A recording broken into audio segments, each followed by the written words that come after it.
Ek merk op dat jy al teen so 11 uur basies klaar gewerk is en dat jy vir 'n uur na lunch in die stoorkamer gaan nap.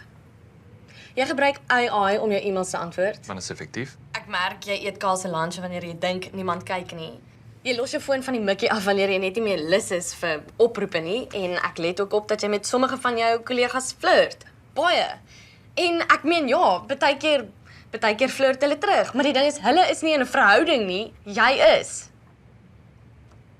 So check dalk net jou performance want miskien kan jy bietjie beter.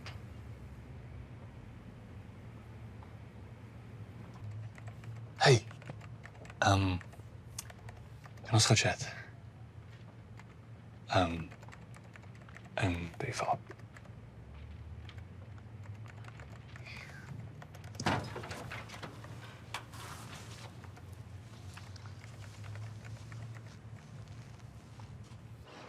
Aardeland, wil jy my vermoor? Nee.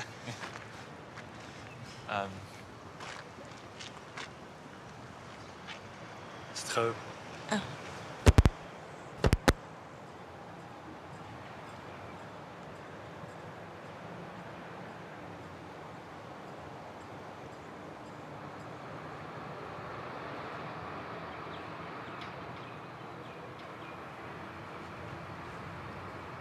O, niks rarig nie. Hy het net gesê hy gaan 'n bietjie huis toe die naweek.